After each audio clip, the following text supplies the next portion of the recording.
Go ahead and get started. So, welcome everyone to the meeting, the first meeting of the 2026 52 Hike Challenge. This year is made possible by one of our longtime sponsors, Oboz Footwear. We are so grateful to them. They're going to be supporting all of our leadership events programming, and we're very grateful to them. I will actually share a fun little thing. Someone here on the call today, I will be doing a giveaway, a free pair of Oboz footwear. So stay on the call till the end. You might win a free pair of shoes for your year of hiking. So we're really grateful. I'm going to talk a little bit about my story so you can learn more about me and how this challenge got started. But first, let's go through the agenda.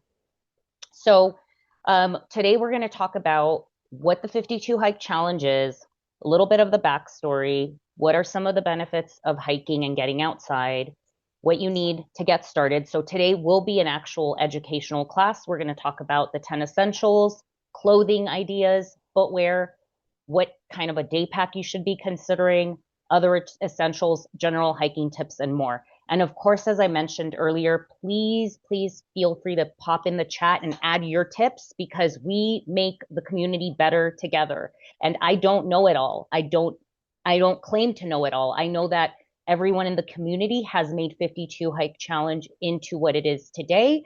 It is your feedback. We've had so many participants help us from creating our hiking logs to keeping the community inspired and motivated to now we have over 32 chapters all around the nation, even outside of the nation, with over 50 leaders across all states. And that has happened just because people love this program so much and believe in it. They want to give back. So please know that I'm always ears and love your feedback and help. So feel free to add your 2 cents in the chat as we are going through the meeting tonight. I do go back and try to read what I can in the chat towards the end of the evening. I will answer questions at the end. So I'll try to move through as much as I can as quickly as possible because we have a lot to cover and I want to make sure that our first timers and beginners have everything they need to be successful. And that's my goal, is to help you to do something really powerful for you. And I think when people do this challenge, they realize that they are capable of so much more. And the reason why that is because you take this big, crazy, audacious goal and you make it into a reality, but you do it taking little baby steps. So you try not to focus on the end goal, more of the shorter term goal, which is if I just get out for a walk or a hike today and I do a mile, then I'm working towards this long term vision. And so one of the biggest things I've learned in my journey is that was really powerful for me because when I looked at something in that way, it allowed me to take this goal and turn it into other goals that I had in my life. So let's go ahead and get started. This is a photo of me back in 2009, and I was at the Grand Canyon. I had never been to such a beautiful place, but I was not a hiker. I actually was wearing Uggs in this photo here. But I remember feeling a deep desire, a deep calling to want to know what was down there, what was beyond the basic trails that are accessible to all. There was a deep longing inside of me, and little did I know that that inner calling, that inner longing would lead to such a powerful thing later on down many years down the line. So during this time, I was really not doing well in my life. I was, and this is probably between the years of 2009 to 2012, where I was going through a divorce. I was going through my divorce and I was really not in a good place. I was emotionally just depressed and I was, I felt like my whole life had fallen apart. At the time, like I said, I was not a hiker.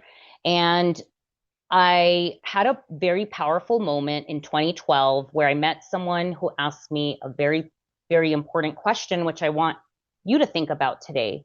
The question was, what do you want for yourself? And like, I actually allowed myself to sit with that and I had a vision come to me.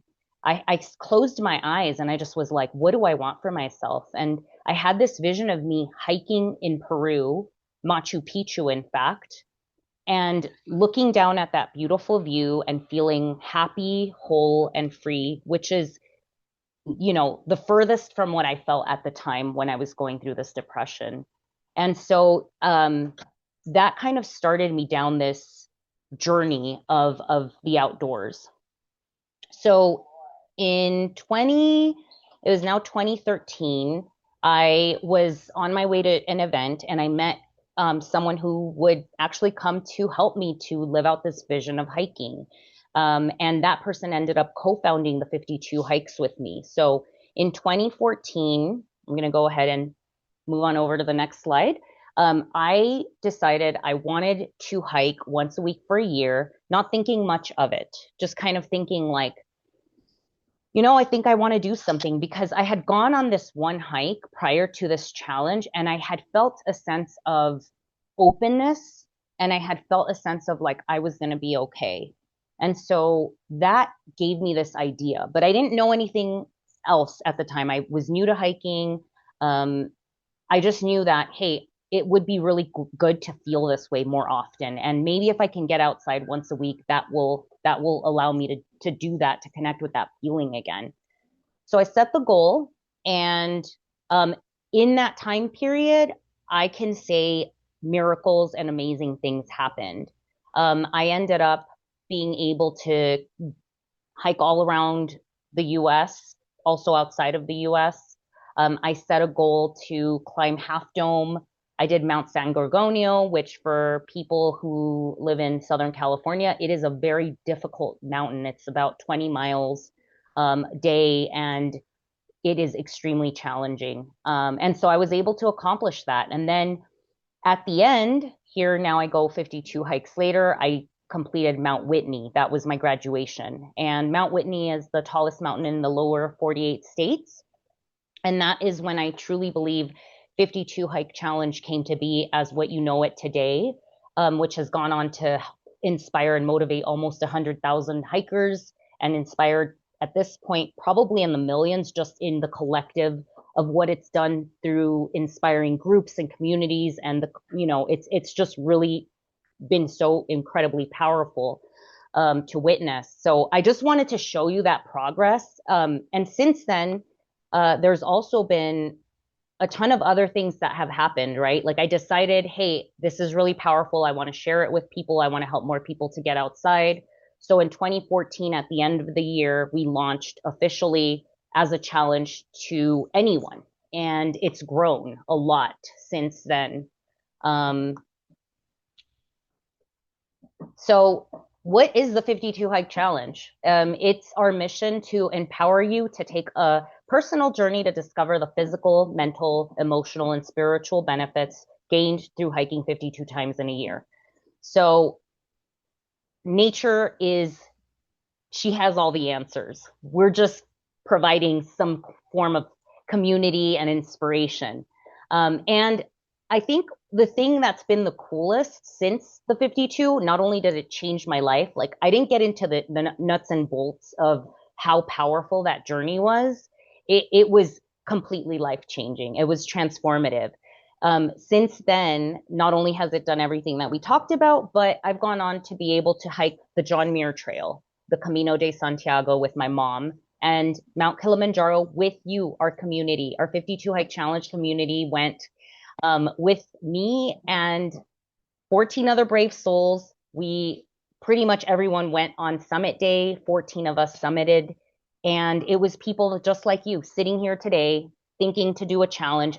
And I think most of those people never thought one day they'd be on top of Kilimanjaro together with this community that they had met. So it has been a privilege and an honor to do this work. And I couldn't do it without you all here. So thank you for supporting us. If you've purchased anything from our store, it takes a village and resources to run this challenge. So I really want to thank you so much for being here today and for supporting the mission. And you'll see for yourself. I mean, I don't have to say anything else. This is my big, like, kind of story into it. You'll see for yourself. I've collected thousands of life-changing testimonial stories of people that have had amazing things happen to them through this journey. And that's why it's a consistency thing. It's something that you keep doing. And if you can try to go once a week, that's great. If you can't do it once a week and you need to go more often, that's fine. But the thing is getting outside is maintenance, right? It's going to help you every week to just disengage, disconnect, get some fresh air, get the body flowing. There are so many benefits of getting outdoors, which leads me to the slide here, which is, it's been shown scientifically to have a positive impact on combating stress and anxiety. It's shown that if you disconnect for 3 days, if you go for a camping trip and you turn off your phone and you just disengage, your brain is 50% more creative. So all those problems, all those things, you start seeing things from a different perspective, all that noise, it turns off. I'm also a longtime meditator and truly believe that walking is one of the greatest ways of meditating. And the brain is always like chit chat, monkey mind. So being outside actually helps you to calm down and to take a moment to like breathe. And of course, it helps with your lowering your, the risk of heart disease, improving blood pressure, bone density, boost bone density. I could go on and on. There's the latest research around being around trees. The trees give off something called phytoncide, and it's actually shown to create cancer killer cells. So if that's not enough to get you out there, I don't know what is, but so now we're going to go ahead and just jump into the meat and potatoes of what you need to get started. And we're going to start with our friendly reminder on the 10 essentials. For those of you that are new to hiking, the 10 essentials are navigation, map and compass, sun protection, sunglasses and sunscreen, insulation, extra clothing, illumination, which is some sort of headlamp or flashlight, having a small little first aid kit, some sort of fire making items, whether it's waterproof matches, a lighter, a candle, repair kit and tools, nutrition. So that's going to be your snacks and your food, and making sure to carry extra. Having your hydration, which is your water, your electrolytes, and again, always carrying a little extra. And then, of course, having some form of emergency shelter. Now, for those of you that aren't familiar with the 10 essentials, these items were created by the mountaineers. They have a very extensive book that talks about and teaches you really how to truly not only survive in the wilderness if you had to stay overnight. These are the items they came up with that if you had to stay out overnight, you'll be able to survive at least one night. Okay. Now, we don't want you to have to ever face that. And that's why we're having this conversation today. But these are items that you can start gathering little by little. Okay. And this list is on our website. So if you go to our page and resources, you'll find all of this information. So after this conversation, I'm going to show you some backpacks and things, and everything fits in my pack. So you should be able to fit it in a little backpack. But make sure that when you're going out, you have these items with you, especially when you're new to hiking. Okay. So another big thing when you're new to hiking is trying to stay away from cotton and start trying to use more synthetics, things that are breathable, so that as you're on your challenge, you are, having clothing that's going to let sweat out, but not let the moisture in, which is really important, especially right now where it's really cold. You do not want to have clothing that is wet because that can cause hypothermia. So we are going to talk about how to dress. What you want to do when you're new to hiking is you always want to have layers on, okay? And that will allow you to take stuff off, put it in your pack, and if it gets cold, you have the items, because the last thing you want to do is be on top of a mountain. The weather changes drastically and quickly on mountains, and then now you're in trouble, right? So this is why you always bring layers. Even if, of course, if you're walking around your neighborhood and you're like 5 minutes away, fine. You don't need to bring all the layers if you know it's a hot day. But if you're going out for a hike, especially new places you don't know, always carry those 10 essentials and bring your layers. It's always better to have more. Always think of it this way. It's always better to have more than wish you had the items that you left behind. Okay.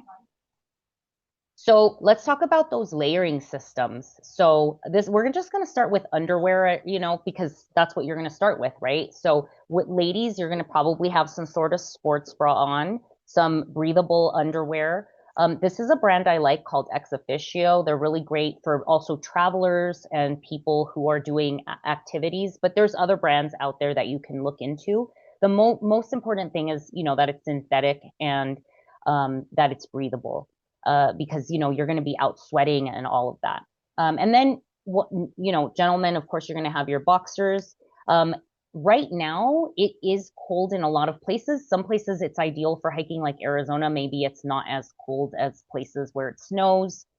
Where it snows, you definitely are going to want to have your base layers, and that's going to go underneath your actual layers. But this is going to keep you warm for your hike, and ensure that you are comfortable on your hike. So brands that I really like are Smartwool, for example. I do have some REI base layers as well. And some of the materials are going to be like a merino wool or synthetic material. Okay.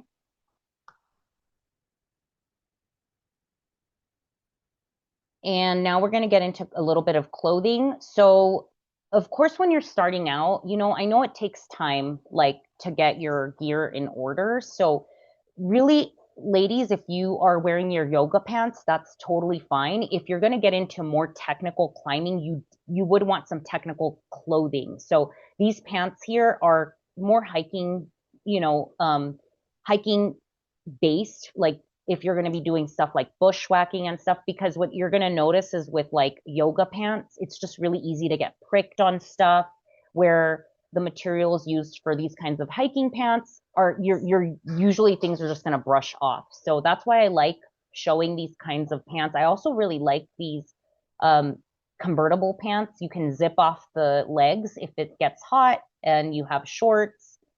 Usually there's different types of pants, but something like this, these are very, comfortable, and also you'll see them all around. A brand that I really like is Outdoor Research. They have a really great pant for both men and women.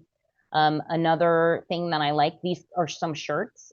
These sun shirts are kind of my go-to these days because they keep me warm, but they also are cooling, and they have a hat or like a little like it goes over your head, so it keeps the sun out of your ears and all of that. So these are really great sun shirts. And then of course you have these kind of hiking shirts, which you can usually like unfold the arm or fold it up. So it's great material. A lot of them even come with like they have sun protection in them, so that might be something to consider. But of course, take your time getting the gear. The main thing you want is for it, again, to be breathable and to be moisture wicking, because you probably are going to eventually sweat when you're outside. Okay, let's get to the next slide. Okay, so now you have, by the way, the base layers below that is if it's winter hiking. So the items we just talked about are your main layers. So of course, 3-season hiking, you don't need that extra base layer. So you should always, though, carry at least some sort of mid-layer fleece. Your core is what keeps your body warm. It actually regulates the rest of your body and how it feels. So keeping that core warm is essential. And I have a Patagonia fleece that I bought many years ago. And it's in great condition, and it's super lightweight. I can stuff it in my pack if I don't need it, pull it out if I get cold. And it's very breathable. And if it does get wet, it'll dry really quickly. So make sure to have a fleece. And here are some other options that you can look at. You can also wear a vest if that's your thing. Go for it. Enjoy the vest. They don't necessarily work well for me. I do get really cold.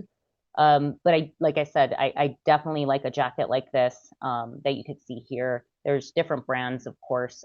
REI is a great place that you can check out and get some ideas. So, let's see what else we've got here. Okay, so one of the things that I think is almost like an essential, so I would put high up on your list is your 10 essentials followed by, this is probably going to be up on that list, is having a shell that is waterproof. Because again, if you're out in the mountains and the weather comes in, this is going to keep you dry. Okay. And this kind of, the shell is going to have something called DWR, which is durable water repellent treatment. But after some time, that water repellency does go away. Okay. Now we have classes on our YouTube, which talks all about this, how to test your gear. There's different brands out there, different fabrics. Like Gore-Tex is a type of fabric that lets moisture out but doesn't let water in. So after some time, there is a product out there called Nikwax. You can look into that, and that allows you to basically wash in the waterproofing again. And if you look up our videos, we have a library of videos on YouTube. You will be able to find a whole video we did with Nikwax on how to use the product, how to test your product, how to test your gear and see if it's still waterproof after some time. Okay, so going back to the shell, these are great for rain. You know, I know we had some people from like Oregon. I know it's very rainy in the Pacific Northwest. You know, having good rain pants. Another type for people who are in the snow, soft shell is another really good option. I like soft shell myself when I go hiking in snow. Usually the pants have a little layer of fleece inside of it, so I'm extra warm once I put my base layer on. And of course, you can wear ski pants if you have them as well. But just having something like that in mind if you're going to be in extra cold weather, okay? But keep at least a rain jacket in your, keep at least a rain jacket nearby and in your pack at all times. That's something that I think is an essential. So the other thing that you're going to want to look at is a puffy jacket. And this is, to me, it's like, I think this is once you've got your gear in order, then that's probably further down the line, because if you have your shell and your fleece, you're going to be pretty good, except where it's really, really cold and snowing. So where it's really, really cold and snowing, you're going to want to add something like this. I do own both of these puffies that are pictured here, and I really love both of them. So one is the Magma by REI, and I don't remember what the OR or Outdoor Research one is called, but you know, you'll just have to test these out as you go and see what works for you. Some of them have hoods, some of them don't. But having that extra layer, especially when you're freezing temperatures, is going to be key. Okay.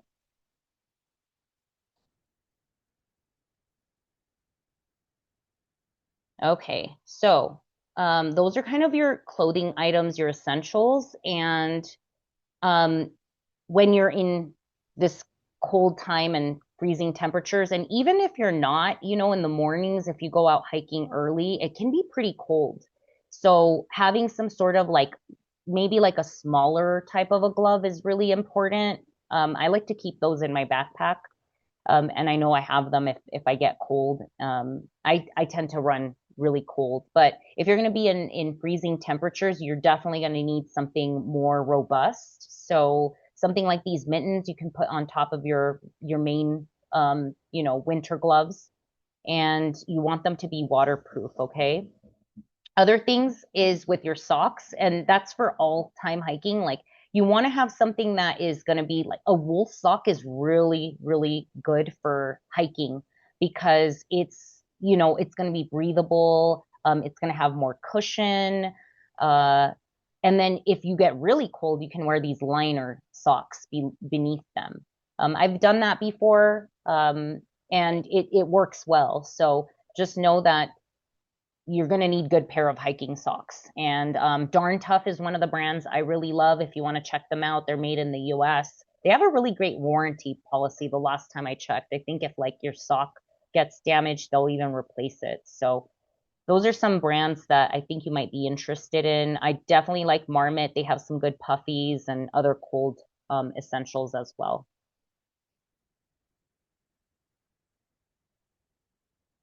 Okay, so when you're also hiking in the cold or in the early mornings, you would probably benefit from having some good headwear, which is going to include like a beanie. If you get extra cold, I really like this multifunction headwear. People know it as one of the brands is Buff, but you can use it in many different ways and forms. It can cover your face when it's really, really cold and your nose. It can cover your neck, your ears. You can even wear it as a headband. It has many different uses, so it's all kind of an essential. I like keeping one in my pack at all times because I just never know. And then, of course, you have headbands and all of that good stuff, but that should be pretty good to have for your winter hiking needs. Followed by footwear. So of course, I would say footwear is up there with like some of the top things you need to get in the beginning. And the reason why you want good footwear is because of traction. When you're hiking on dirt, there's going to be a lot of little rocks, and a good hiking boot or shoe is going to have good traction. So be on the lookout for that. If you are new to the program and you have, let's say, some sort of Nike tennis shoes and they're really flat on the bottom, that's probably not going to be the best thing to wear on the trails. And you might even have some slips and falls, which we don't want, right? So look to, ensure your shoes have a little bit of traction when you're first starting out. And of course, as you keep hiking, you'll figure out also what kind of footwear you need specific to your foot. So one of the things that Oboz has taught me is it's so important to get your shoe and your foot fitted at the local retailer of your choice with the Brannock device, because a lot of times you think, oh, my foot is a 7, but when you're hiking, your foot is going to swell. Okay, so your feet get a little bit bigger, and the last thing you want is to lose toenails. Another quick little tip, side note, is trim your nails, because that's going to help you to avoid things like losing nails, darkened nails, all of that. So be aware that sometimes you're not in the right shoe size, and you should get your foot fitted or measured at least once a year if you can. Okay, so right now, it's winter time, and for those of you who are hiking in snow, you're going to want an insulated kind of a boot that's waterproof. That's really essential, because there's nothing like being outside and having cold feet and just making it into a miserable hike. And of course that can cause other problems. So you can actually waterproof some of your shoes. As I was mentioning, this brand Nikwax, no, they are not a sponsor, but I do use their products. They actually make waterproofing possible. So they have lots of products you can check out on their website. Uh, Same with shoes, right? Sometimes they lose their waterproofing. So re-waterproofing every couple months is a good idea, and maintain your gear. So I know we're not only talking about winter hiking. Here are some other options I wanted to show you.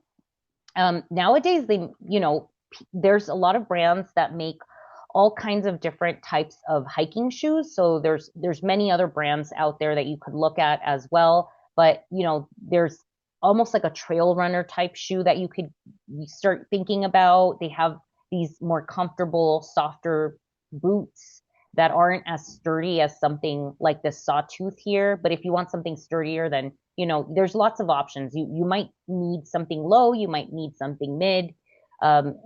I think the best thing you can do for yourself is go get fitted and try on the shoes. One of the reasons why we worked with REI actually for many, many years is they have a great return policy. So they have a 1-year return policy.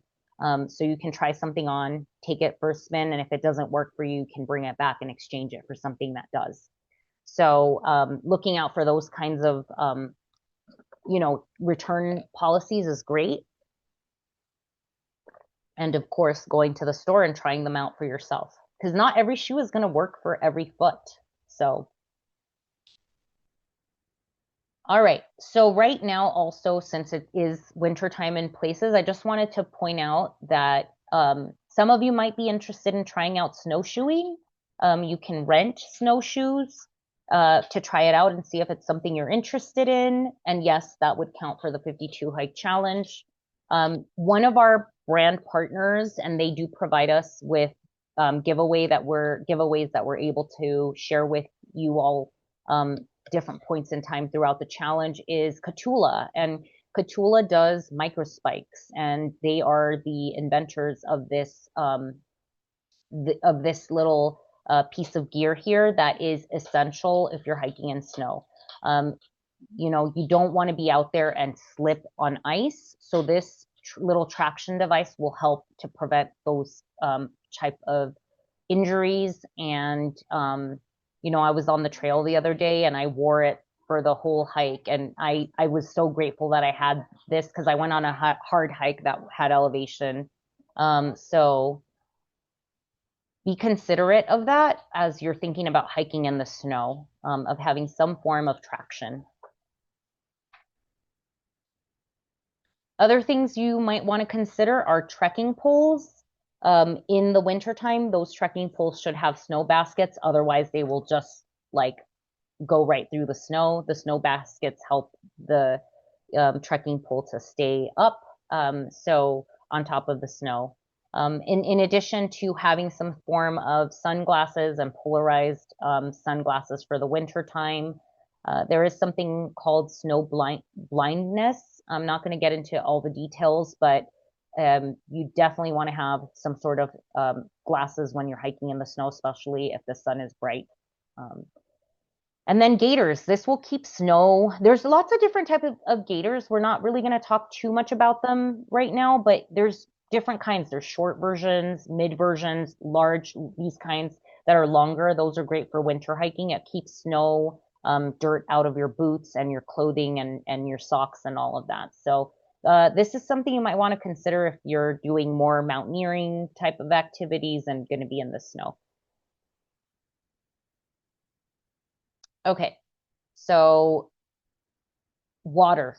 You're going to want to have some way of carrying your water, whether it's a Nalgene bottle or I like the reservoirs personally. It's just super easy to put in my pack. I have the hose, I can use it, and it's easy. You just have to maintain them right and clean them I wash mine every couple days. And then I don't think it's an essential to have a water filter until you really feel like you're going to be either backpacking, or if you want to have like a mini filter in your essential kit, that's fine. But I mean, filters are optional, right? It depends on your comfort level and if you're going to be on hikes where you're like, no, I want to filter water. So we've worked with Sawyer before. They make a really great. This is their squeeze filter.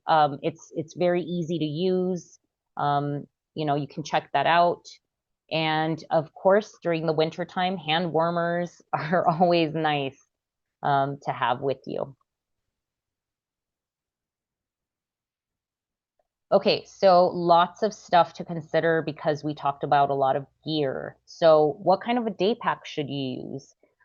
There's a lot of different options, of course. A smaller pack, maybe under 20 liters, is like this one here that's on my right. It's the Flash 22. This is good for day hikes, for shorter hikes, maybe 5 miles and under. Winter. I wouldn't use this for winter time though. This would be more of a 3 season, spring, fall, and summertime. Where a pack like the one here on the left, which is a Trail 40, that means it can hold up to 40 liters of your gear and snacks and all of that. This is going to be really good for something like a winter hiking time pack.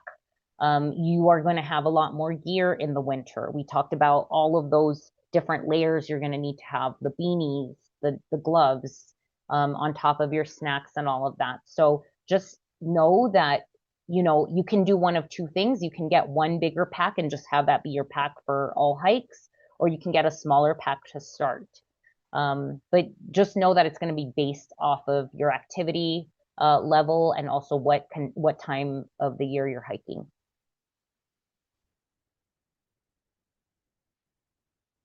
Okay, I'm checking the time because I still have quite a bit to go through. So of course, when you're new to hiking, one of the biggest questions is like how not to get lost. So we talk a lot about navigating and having some sort of an app.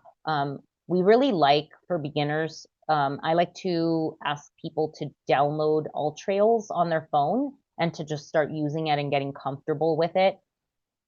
What I think is really great is if you do download this app and you upgrade, you can download offline maps. So if you're on a trail where you don't have reception, you can actually have that map loaded and you can navigate using the offline map. There's a lot of other resources and apps you can use, but I feel like All Trails has so many hikes on it that you pop in your location and then it shows you what's nearby.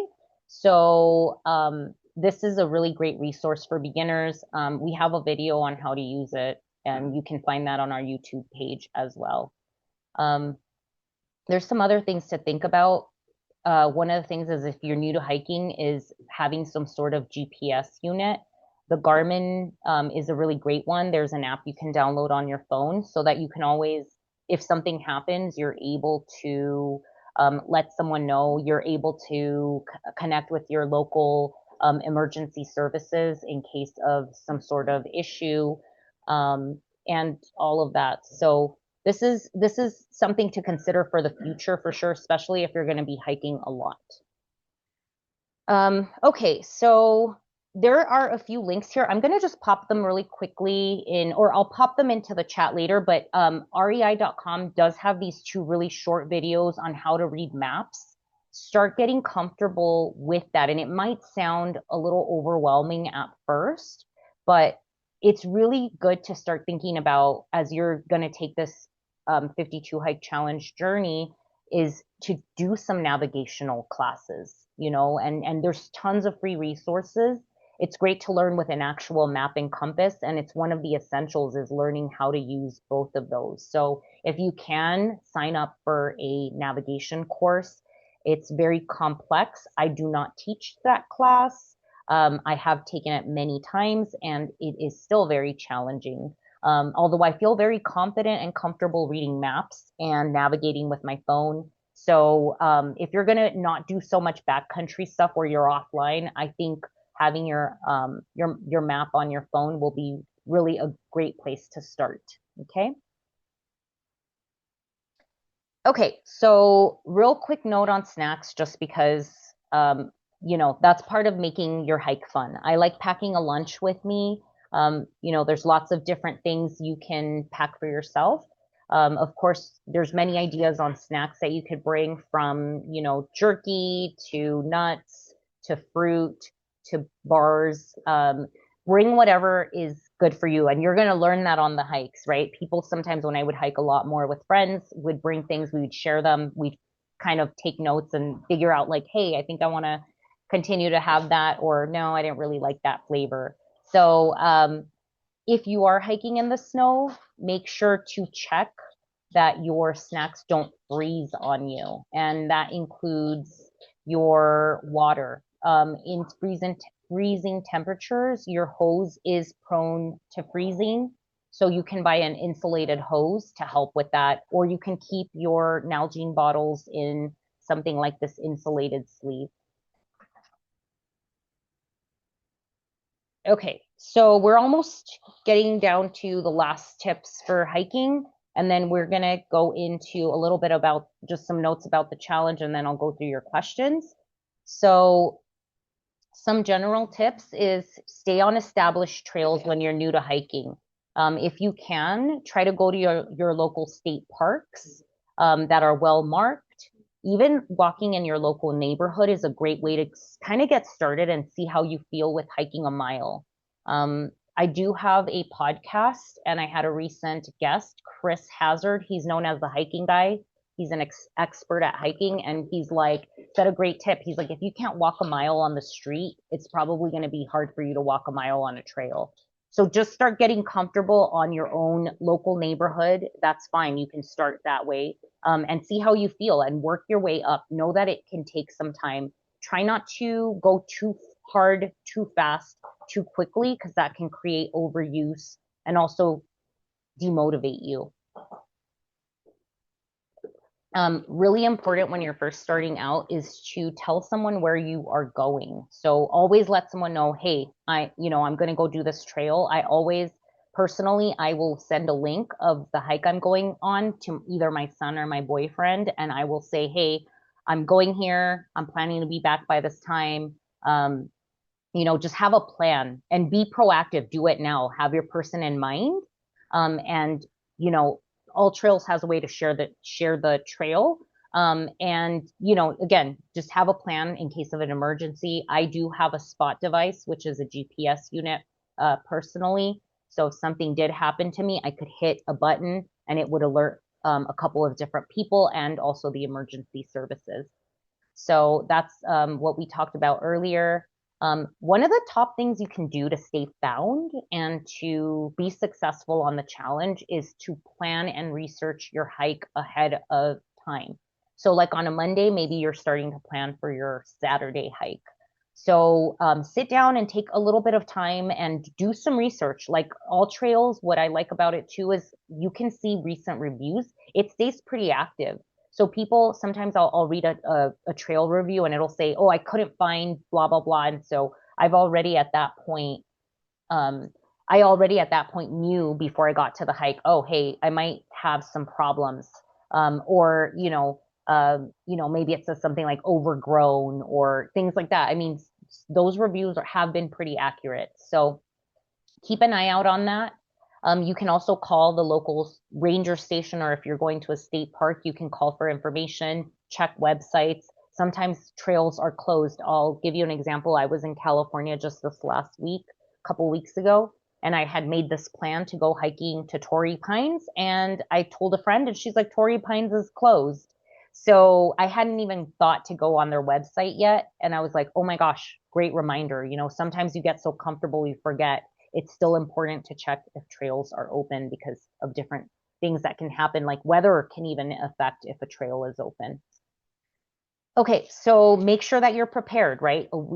Now it's Monday, you've got your hike in order, you know what you're going to do. Wednesday, Thursday, maybe you start packing your pack. So that way, not the morning of, you're like, oh my gosh, now I'm overwhelmed. I'm supposed to get to the trail. I'm still trying to pack. So plan ahead. That will really help you a lot. Of course, preparing for once you know where you're hiking, you need to look up the weather. Like that's really, really important. That's going to help you prepare not only the meals you're going to eat, but the gear you're going to bring. And of course, feel free to change your plans. Have a plan A, B, and C. So that way, if something is not available, you can go to that next hike. One of the top tips that someone gave in one of our meetings one time was they have 5 go-to hikes. So if something happens, they know that they can go to any of these 5 hikes and they'll always have some place to go. When I first did my 52, I did probably half of my hikes at the same park. So it's okay. You can repeat trails. The only challenge that we say you only go on one trail, a different trail each hike, is the Explorer series, but that's the exception.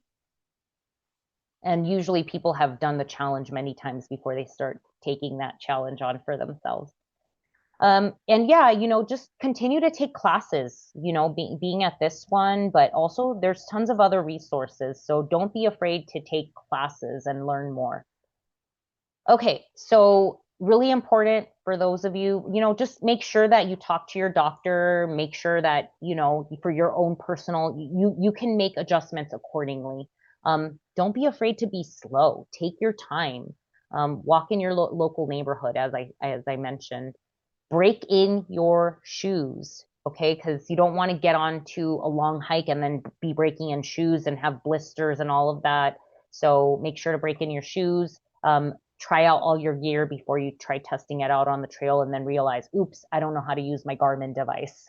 So test all your things at home before you get out there. And of course, don't forget, this could be a good thing to your workout. I have this rule right now. It's like I try to work out 5 days a week. So I do gym, I do yoga, and I do my hikes and I do my walks. So I try to also embody, not embody, but incorporate other activities to keep me healthy physically. You'll notice that when you're out, you're also going to be using different muscles than what you do when you're running or other activities that you might be doing. So and as I mentioned, start out smaller and increase your elevation gain as you go. So by the way, this is a good thought. If you're new to hiking, probably pick a hike that's under 3 miles, under 500 feet of elevation gain. Elevation gain is how steep it is. So it's like going up a hill or mountain. So if you see something that says, oh, it's 3 miles, but 2,000 feet of elevation gain, that's going to be hard. So be mindful of that. Okay, I'm going to quickly just talk about Leave No Trace. Leave No Trace, we are a proud partner of Leave No Trace. If you're not familiar, these are the 7 guidelines for recreating responsibly outside. And they have a free course you can take. It's great. It's like a 1 hour long and you get a little certificate at the end. Highly recommend you check them out. I'm not going to get into the Leave No Trace ethics right now. Safety is another big thing. If you go on our website and you just look up safety or animals, you'll find a lot of blogs that we've written on that topic. Just know that one of the things as you're planning is to look up what kind of flora and fauna you might encounter and make sure that you have what you need. For example, if you're hiking in Yellowstone, you're going to need your bear spray. But just know that animal encounters are, I wouldn't say rare, but you might encounter animals, you might not. So it's important to just really, it's like reality versus, what the mind makes up. Okay. So it's also important to like really take a moment to reflect on when we see things in the news, it's always like the worst of the news, right? It's not like all the good stuff that happens. So keep that into perspective as well. Okay, so we're almost done. This is our website. I wanted to show you there are so many resources. If you go to the resources and tools tab or the hiking education tab, that has a list of a lot of different things that you can read that we've outlined there for you and will help you when you're taking the challenge. That has hiking logs, tons of information. Our blog has a ton of other information as well and articles. And then the Rise and Wander podcast, this season is all about hiking. So for some of you starting out, there is a lot of really good information in there to get you going. And it's being updated this year. I'm going to continue the series. So I'm going to get into a lot of the stuff we've talked about today, but more in depth. Okay. In addition to, there's a hiking course, lots of different things. Of course, if you already signed up, great. We also have other challenges, and this is more for once you've done the challenge for a year or more.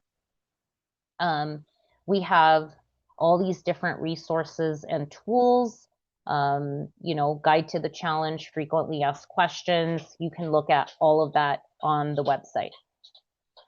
Okay.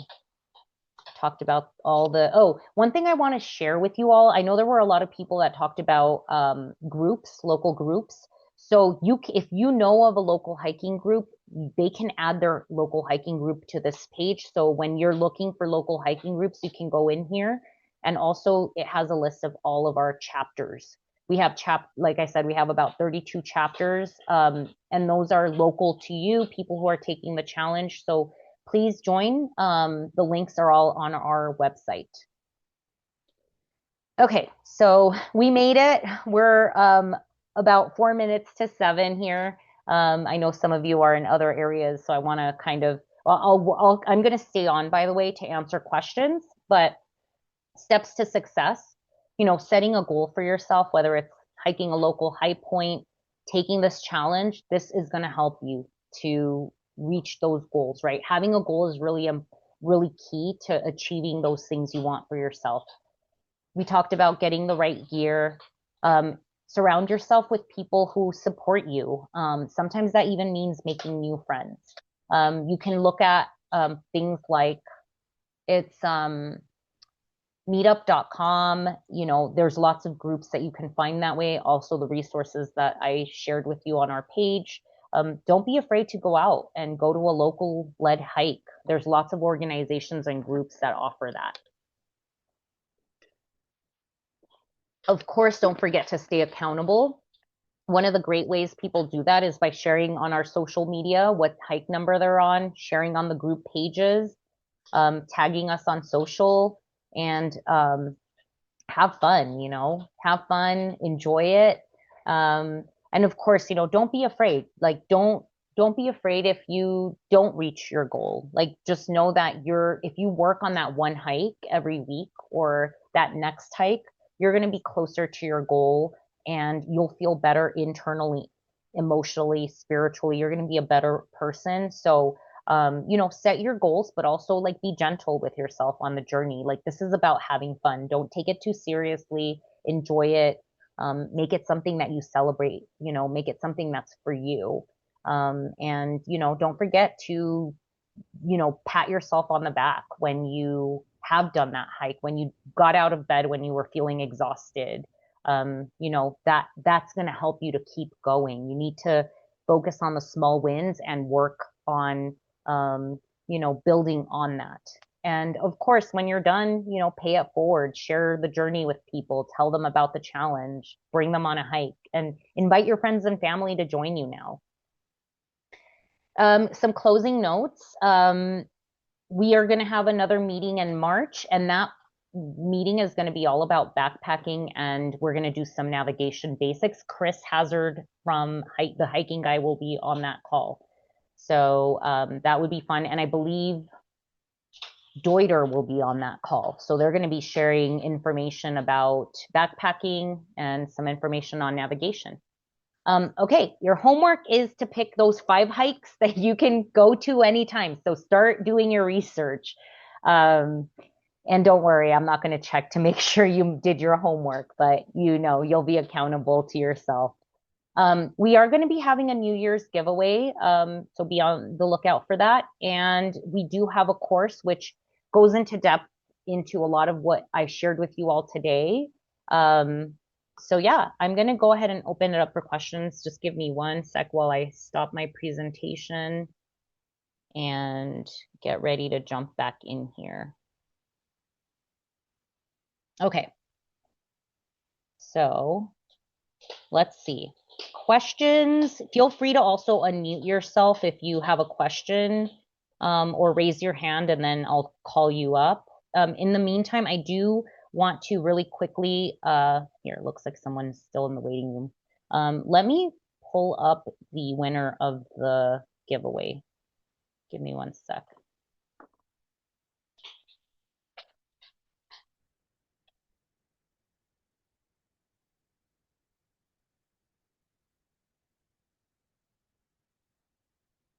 Okay. So there's 50 total participants that might be eligible.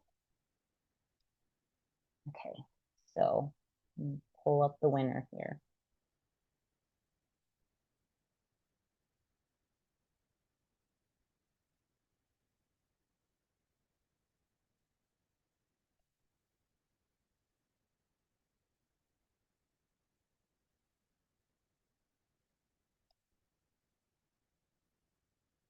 Okay, Heidi or Haiti? Heidi or Haiti? Heidi Hayden. Sorry about that. You won the Oboz footwear gift card for this meeting. So you can email me hello@52hikechallenge.com and I will get you set up. Okay, so let's see if you've got any.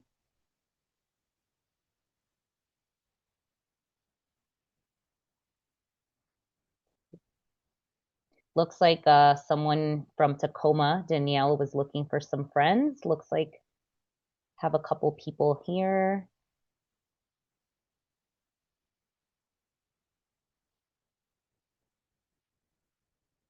Georgia, if there's a Georgia group. I believe we do have a group, but I don't know if right now there's leaders in the group, and we're always looking for new leaders. So if you're willing to step up, that would be really awesome. We're always looking for people. So, okay, let's see. Great presentation. Thank you. So, Geraldine, is this week technically? So, everyone starts at different times. You can start the challenge anytime in the year. You can restart the challenge anytime. Basically, you have 52 weeks from the day you go on your first hike to complete the journey, or your own challenge. So, technically, it is week one of, of the year for people who are starting in the new year. But someone may have just learned about the challenge now. So technically, we're almost going into week two. So hope that helps. And all right, let's see. I'm still reading to see if there's any other questions. Is there a specific dog-friendly hike list for Southern California? Yeah, Diana, great question. We don't have a specific dog-friendly one, but All Trails does have an option to check for dog-friendly trails. And then, yes, doing your research, Google, there's lots of ways that you can do your research. Books, don't forget books. There's lots of great books out there that have hikes. Is there, okay, yeah, someone answered that there's an Oregon, Washington chapter. And yes, Sylvia, thank you so much for helping on that. Really appreciate that.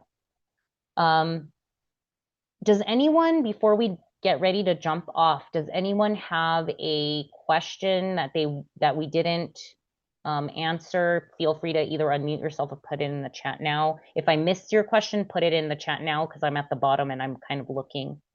1 mile or hike per week if 2 hikes in one day. Okay, Julie, so we typically say only count 1 hike per day, even if you're out like at a national park and you do 5 hikes, because we want this to be intentional. We want you to, again, the benefits are going to be the more you get out there and building a healthy habit for yourself. So we only count 1 hike per day.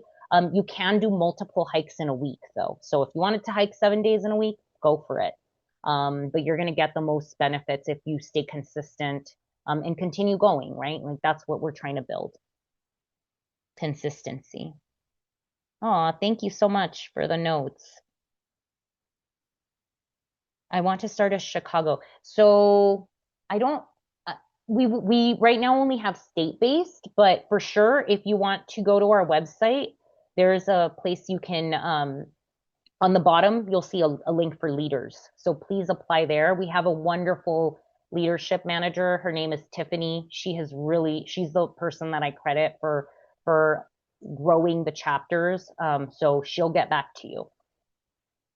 We only first log hikes when we hit. Okay, so Hannah, we do have a way to log hikes online and it'll send you a little badge and that's under our resources. So yeah, it's just logging your 10 hikes to get your badge there, but you log your own hikes, whether you have a journal or you have your own hiking log, you keep that for yourself and you log your own hikes that way.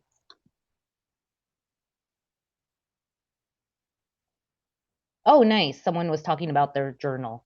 Thanks. That's awesome.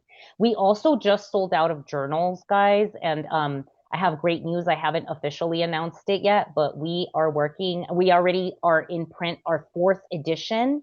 So we've had 4 different editions with all new quotes from challengers that have finished the challenge. And I love the color. I'm going to be announcing that soon because we're going to be offering it up for pre-order. They should get here in the next 3 weeks. So I'm really sorry if someone is missing their journal. If you didn't see it get shipped yet, it is probably because of that. We're sending emails about that to you. We can send you a PDF version in the meantime. Let's see. Last year there was a hike at the Georgia O'Keeffe site. Is there a I can't read that 1 second because I have like a little something's blocking that message. So we had a retreat this last year because it was our 10-year anniversary. I don't know that we'll be doing a retreat this year, but I am hoping to host one of those really big treks to the Annapurna circuit in Nepal. So be on the lookout for that. I'm in works right now. That would be in October sometime.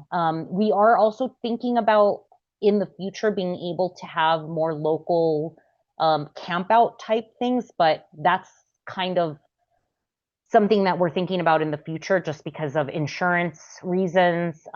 We're right now we're insured to lead day hikes and they're all free and all of that. But for like overnights and stuff and campouts, there are some other special things that we would have to do on our end. So um, maybe another retreat is going to happen at some point in time. And it was really awesome. We had 25 people come from all over the US to join in community and make friends. And it was really awesome. So thanks for asking.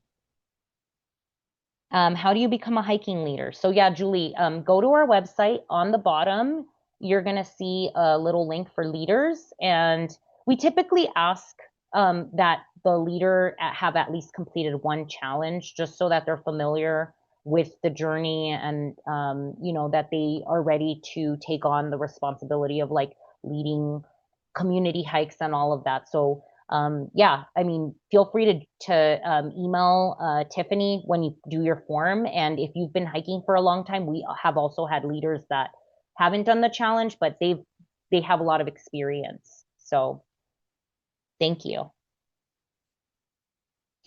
Training, we actually have a program that we have a full training program. Once you become a leader, we offer that to you. So just for those questions. All right, everyone. Well, it seems like I got most of the questions. I'm just going to give it one more few minutes, but thank you all so much. If anyone has anything they'd like to say or close out, feel free to share. But I'm really grateful to you all for being here. Thank you for being a part of the community and sharing your time with me. And I'm really excited to, see the connections flourish and hopefully I'll see you at one of the other meetings. Have a good night, everyone. I will be posting this to YouTube shortly. Good night.